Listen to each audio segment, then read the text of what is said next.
मान डार के हवाले से स्टेटमेंट जो है, जो आप पूछ रहे थे सवाल, वो मेरी उनसे क्योंकि मुलाकात उन्होंने पाबंदी लगा दी, ऊपर से जो डायरेक्शंस है, तो जो वकील जो मिले उन्होंने वो खुद बताएंगे।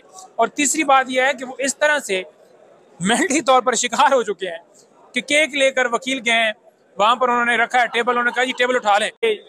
जो 6 दरखास्तें आज ताहिर सिपरा साहब के पास लगी हुई थी, ये वो दरखास्तें हैं, ये वो बुरी जमानतें थी जिसमें इमरान खान साहब अदालत में पेश हुए, उन्होंने अपनी ये बुरी जमानत करवाई और वो हर डेट के ऊपर पेश होते रहे।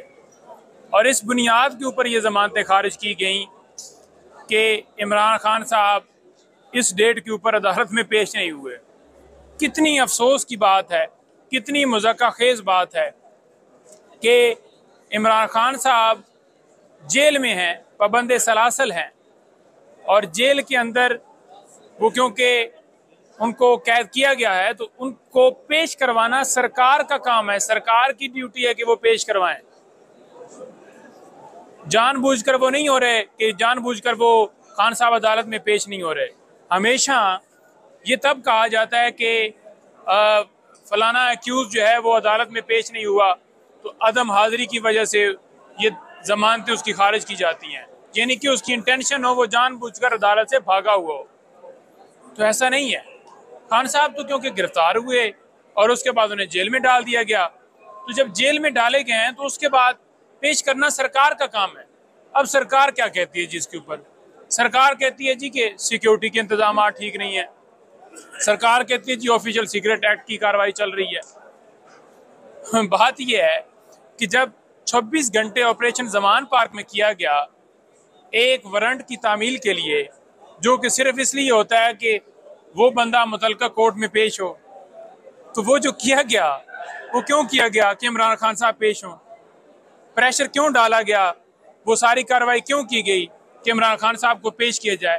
खान साहब पेश क्यों नहीं हो रहे थे?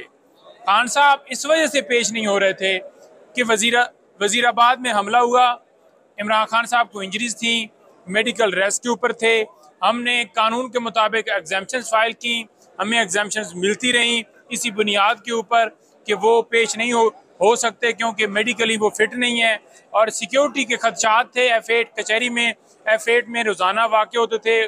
उन दिनों भी एक ताज़ा मर्डर हुआ था, तो हमने कहा कि जुडिशल कम्प्लेक्स में वो पेश होंगे जब ट्रांसफ़र की जाएंगी अदालतें, और बाद में ट्रांसफ़र हुई और उनकी सेहत ठीक हुई और वो पेश हुए। उस वक्त सारे ऑपरेशन हो रहे थे। लेकिन आप देख, साइफर केस के अंदर जमानत 9 तारीख के लिए फिक्स हो गई है।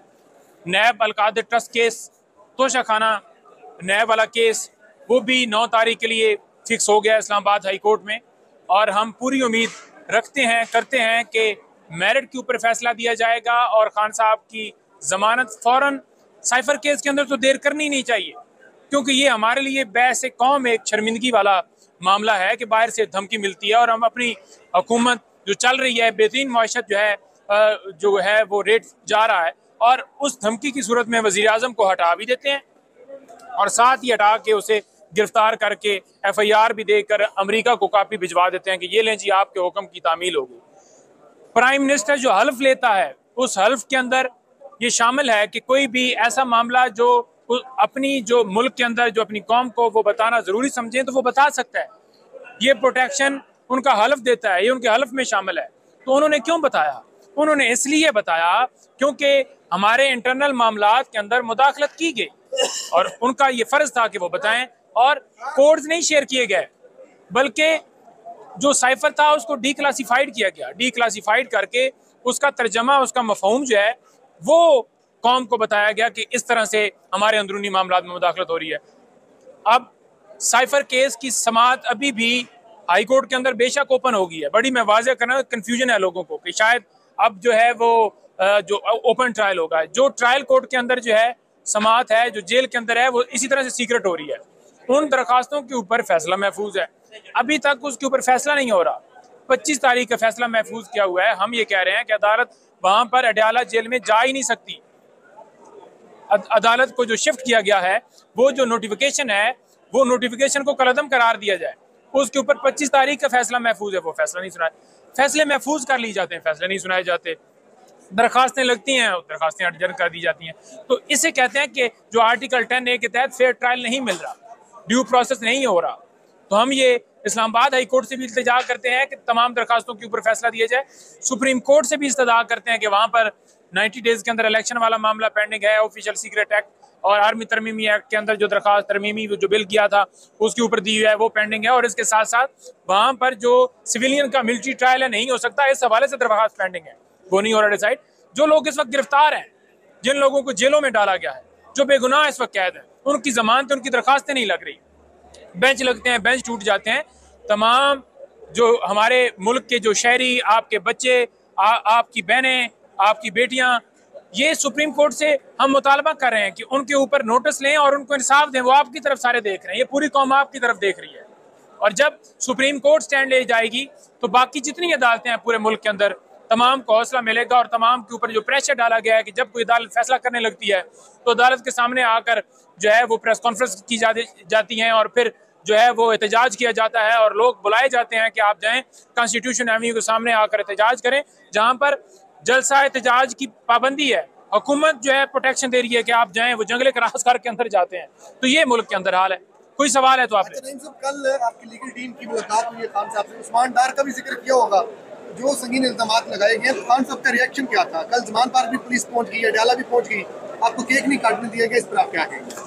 देखिए, पहली बात तो यह है कि जब जमानत की समाअत हो रही थी तो उस वक्त भी 12 रुकनी लीगल टीम को बाकायदा परमिशन थी और उन्होंने जाकर मिलना था, लेकिन रोक लिया गया, घंटा डेढ़ खड़े किया रखा और एंड पे ये कहा गया कि आपकी इजाजत नहीं है जी, 2 लोग आ जाएं जी, 3 लोग आ जाएं जी। क्लर्क तक का नाम दिया हुआ था और कहते थे कि एक बंदा और काम कर दें। अब जब कल मुलाकात के लिए हमने बाकायदा कोर्ट से रजू किया, परमिशन लेकर गए हैं और वहां पर जाकर इस्तदा की है कि हमें मिलने दिया जाए, कोर्ट के ऑर्डर हैं, खुद ही सुपरिटेंडेंट साहब और जो जेल अथॉरिटीज वो कह रही हैं कि जो डे फिक्स होगा उस डे के ऊपर आपकी मुलाकात करवाई जाएगी। तो फिर क्यों नहीं मुलाकात की फिर कल इजाजत दी गई? जो डायरेक्शन ऊपर से मिलती हैं उस हिसाब से मुलाकात की इजाजत दे दी जाती है। उस्मान डार के हवाले से स्टेटमेंट जो है, जो आप पूछ रहे थे सवाल, वो मेरी उनसे, क्योंकि मुलाकात उन्होंने पाबंदी लगा दी, ऊपर से जो डायरेक्शंस है, तो जो वकील जो मिले उन्होंने वो खुद बताएंगे। और तीसरी बात यह है कि वो इस तरह से मेंटली तौर पर शिकार हो चुके हैं कि केक लेकर वकील गए हैं, वहां पर उन्होंने रखा है टेबल, उन्होंने कहा जी टेबल उठा लें। और मेरे भाई, सड़क जो है वो अडयाला जेल की बाउंड्री नहीं है। आप जेल के अंदर तो ठीक है, आप लगा दें जी कि जेल ये हमारी अथॉरिटी इसके अंदर हमें इजाजत नहीं देते, वो भी पहले बताएं ना किस कानून के तहत आप कह रहे हैं। और जब जो है वो केक सामने रखते हैं तो वो कहते हैं जनाब आप केक जो है वो यहाँ पर नहीं काट सकते, पाबंदी है, ये नो गो एरिया। जो पुलिस वाले लोग हैं, जो मुख्तलिफ थानों के SHO हैं, वो बुलाए जाते हैं पहले कि जो आएगा उसको गिरफ्तार कर लिया जाएगा। ये है मुल्क के अंदर जो हम हर वक्त जो है वो हमारे साथ लाकानूनीयत हो रही है।